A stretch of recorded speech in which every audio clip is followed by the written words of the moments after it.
कहानी की शुरुआत होती है जॉन ब्रिजर नाम के एक आदमी से जो आज ही जेल से छूटा था। इस वक्त वो वेनिस में था और उसने बाहर आते ही अपनी बेटी स्टेला को फोन किया। उसने स्टेला से कहा कि वो उसे एक तोहफा देना चाहता है, मगर स्टेला ने पूछा कि क्या उसके पास बिल है। असल में स्टेला जानती थी कि उसका बाप बहुत शातिर चोर है। खैर, थोड़ी देर बाद हम जॉन को अपने बाकी साथियों से मिलते हुए देखते हैं। इस बार वो एक पानी में बने घर से सोने के बिस्किट चुराने वाले थे, जिनकी कीमत $3.5 करोड़ थी। प्लान के मुताबिक उन्होंने तिजोरी के नीचे बॉम्ब लगाकर धमाका कर दिया, जिससे वो तिजोरी सीधा पानी में आ गिरी। जल्द ही उनके पीछे पुलिस पड़ गई, मगर वो जैसे तैसे सोने के साथ भागने में कामयाब रहे। आखिरकार वो सब बर्फीले पहाड़ों तक आ पहुंचे, जहां जॉन ने चार्ली की तारीफ की, क्योंकि चार्ली ने ही इस चोरी की सारी प्लानिंग की थी। इसके बाद जब वो आगे बढ़े तो अचानक एक पुल पर स्टीव के आदमियों ने उसका रास्ता रोक लिया। इधर स्टीव ने हैंडसम रॉब के सर पर बंदूक रखी और जल्द ही स्टीव के आदमी बस से चोरी किया हुआ सोना उतारने लगे। जैसे ही जॉन ने बस से उतरने की कोशिश की तो स्टीव ने उस पर भी बंदूक तान दी।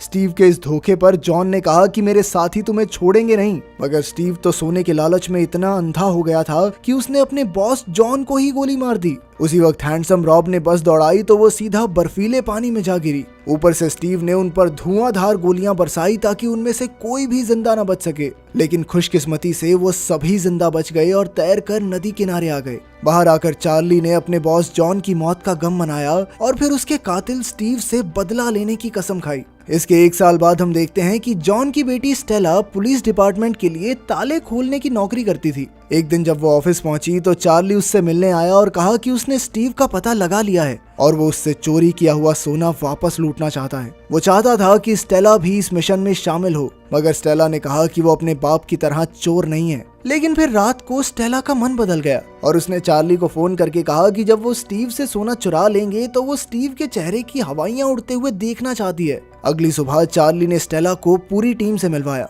और जल्द ही वो सब अपने प्लान की तैयारी में जुट गए। सबसे पहले उन्होंने स्टीव के घर का पता निकाला और कैमरास की पहचान की। इसके बाद उन्होंने स्टेला को जासूस बनाकर स्टीव के घर भेजने का फैसला किया, क्योंकि उनमें से सिर्फ वही थी जिसे स्टीव नहीं जानता था। वहीं दूसरी ओर स्टीवन येवहेन नाम के एक आदमी को सोने के बिस्किट्स बेच रहा था। येवहेन ने उससे 4 बिस्किट खरीदे और कहा कि वो आगे और भी सोना खरीदेगा। वहीं चार्ली की टीम स्टीव के हर कदम पर नजर रखे हुए थी। उन्होंने स्टेला को टीवी ठीक करने वाली मैकेनिक बनाकर स्टीव के घर में भेजने का फैसला किया। इसके लिए रॉब ने एक मैकेनिक महिला से मीठी मीठी बातें करके उसे बहलाया और उसके साथ रात गुजारी। फिर अगली सुबह उसने उस लड़की की यूनिफॉर्म और उसकी वैन की चाबी भी चुरा ली। भाई कतई गंदा आदमी है रॉब। जल्द ही उसने ये यूनिफॉर्म और चाबी स्टेला को दी और स्टेला ने केबल वाली का भेस बना लिया। इसके बाद लेफ्ट ईयर ने स्टीव के टीवी की तार काट दी ताकि स्टीव केबल वालों को फोन करे। फिर उन्होंने खुद ही स्टीव से बात की और स्टेला को उसके यहाँ भेजा। फिर स्टेला अपनी शर्ट पर छोटा सा कैमरा लगाकर उसके घर पहुंची।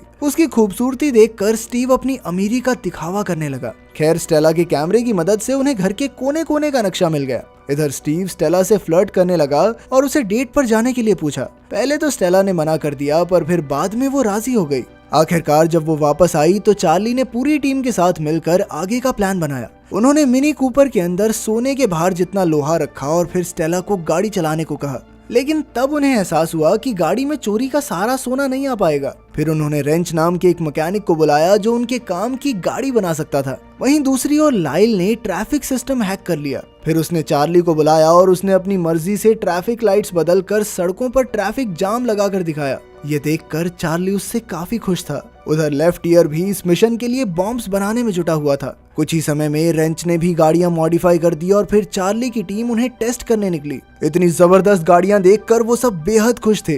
वहीं दूसरी ओर स्टीव और गोल्ड बिस्किट्स बेचने के लिए येवहेन के अड्डे पर पहुंचा। बातों ही बातों में येवहेन ने वेनिस में हुई सोने की चोरी के बारे में बात की, जिससे स्टीव थोड़ा घबरा गया। उसने गुस्से में येवहेन का गला पकड़ लिया और उससे पूछा कि उसने इस चोरी के बारे में किस किस को बताया है। येवहेन ने कहा भी कि उसने किसी को कुछ नहीं बताया, लेकिन स्टीव ने गुस्से में उसे डेस्क पर पटका और उस पर गोली चलाकर उसकी जान ले ली। कुछ ही समय बाद येवहेन का भाई मैशकॉव वहां पहुंचा। जैसे उसने अपने भाई की लाश देखी तो वो हक्का बक्का रह गया। असल में वो यूक्रेनियन माफिया गैंग का लीडर था और अब उसने अपने भाई की मौत का बदला लेने की कसम खाई। इसी दौरान चार्ली और लेफ्ट ईयर स्किनी पीट नाम के गुंडे से हथियार खरीदने पहुंचे। रास्ते में चार्ली ने लेफ्ट ईयर को कहा कि भाई उसको घूरियो मत, ठीक है। पर जैसे ही लेफ्ट ईयर ने स्किनी पीट को देखा तो वो उसे देखता ही रह गया। असल में स्किनी पीट पतला नहीं बल्कि बहुत ही ज्यादा मोटा आदमी था। उधर मैशकॉव और उसके गुंडे येवहेन के कातिल को भूखे कुत्तों की तरह ढूंढ रहे थे। मैशकॉव ने येवहेन के एक चेले को बुलाकर पूछताछ की तो पता चला कि एक लंबे काले बालों वाला बड़ा सा आदमी येवहेन से सोने के बिस्किट्स खरीदता था।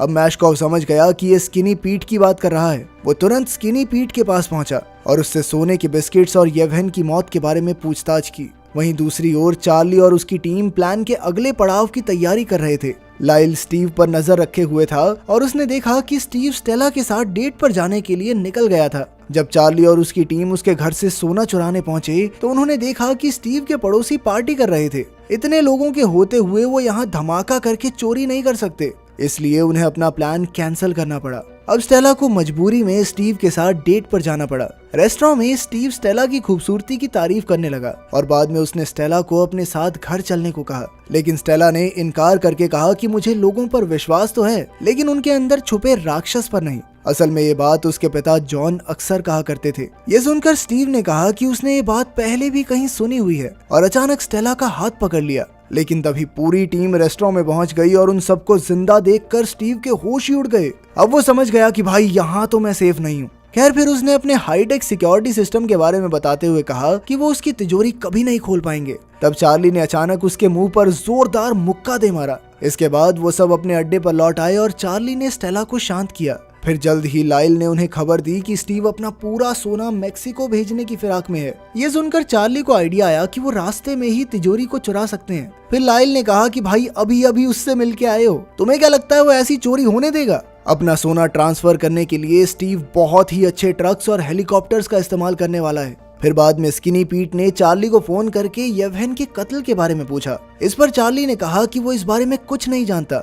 बाद में चार्ली रॉब के साथ चोरी के लिए नया ट्रक देखने गया। फिर उसने रेंच को फोन करके इस ट्रक को मॉडिफाई करने का काम दिया। तब रेंच ने कहा कि वो भी इस चोरी में शामिल होना चाहता है, तो चार्ली ने उसे भी अपनी टीम में शामिल कर लिया। बाद में चार्ली और लेफ्ट ईयर उस पुल के नीचे बॉम्ब्स लगाने पहुंचे जहां से अगले दिन सोने से भरा ट्रक गुजरना था। आखिरकार अगली सुबह हुई और पूरी टीम स्टीव के सोने के ट्रक्स का बेसब्री से इंतजार करने लगी। तभी उन्होंने देखा कि स्टीव ने उन्हें भटकाने के लिए 3 ट्रक्स भेजे थे। खैर चार्ली को पहले ही इसका एहसास हो गया था, इसलिए उसने कहा कि उन्हें उस ट्रक का पीछा करना है जिसके साथ हेलीकॉप्टर उड़ रहा हो। इसके बाद चार्ली ने लाइल को तीनों ट्रक्स के पहियों का भार चेक करने को कहा। उसके मुताबिक जिस ट्रक के पहियों पर ज्यादा भार होगा उसी ट्रक में असली सोना है। जल्द ही लाइल ने सीसीटीवी कैमरास देखकर उसे बताया कि ट्रक नंबर 128 का भार सबसे ज्यादा है। कुछ देर तक तो चार्ली की टीम ने उनका पीछा किया, पर अचानक एक चौराहे से तीनों ट्रक्स अलग अलग दिशाओं में मुड़ गए। तब लाइल ने ट्रैफिक लाइट्स कंट्रोल करके ट्रक 128 वाली सड़क पर ट्रैफिक जाम लगा दिया।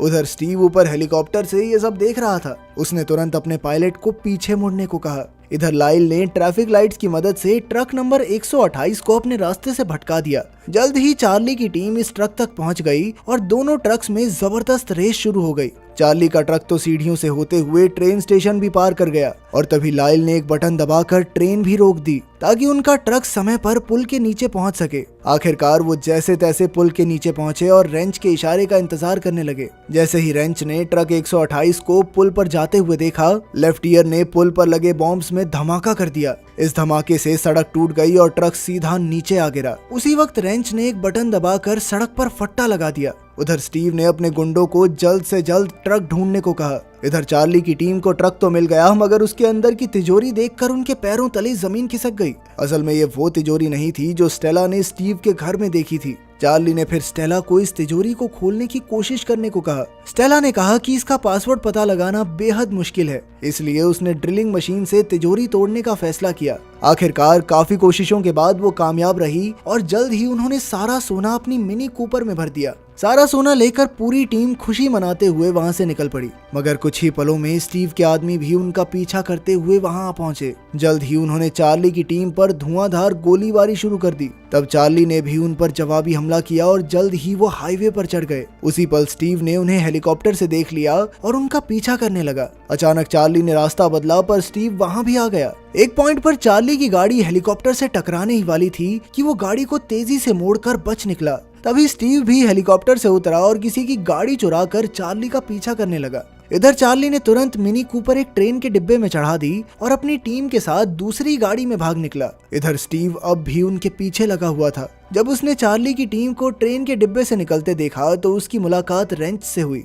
उसने रेंच को वहां काम करने वाला समझ लिया और उसे $5000 का लालच देकर मिनी कूपर के पास ले जाने को कहा। रेंच ने पैसे लेकर ट्रेन के डिब्बे का दरवाजा खोल दिया, मगर ये क्या, उसमें से अचानक चार्ली बाहर निकला और स्टीव की बेवकूफी पर हंसने लगा क्योंकि अब स्टीव के पास कुछ भी नहीं बचा था। अचानक स्टीव ने अपनी बंदूक निकाल ली और वो चार्ली को मारने ही वाला था कि उसी वक्त यूक्रेनियन माफिया गैंग वहां पहुंची। स्टीव ने उनसे पूछा कि तुम कौन हो, तो माफिया लीडर ने कहा कि वो येवहेन का भाई है। ये सुनकर स्टीव का खून सूख गया और वो कहने लगा कि येवहेन की मौत से मेरा कोई लेना देना नहीं है, मगर माफिया बॉस ने उसकी एक ना सुनी। मौका देखकर स्टेला ने भी अपने पिता की जान लेने के लिए स्टीव के मुंह पर जोरदार मुक्का मारा। इसके बाद माफिया गैंग के गुंडे उसे पकड़कर ले गए और इधर चार्ली की टीम ढेर सारे सोने के साथ अपनी नई जिंदगी की शुरुआत करने निकल पड़ी।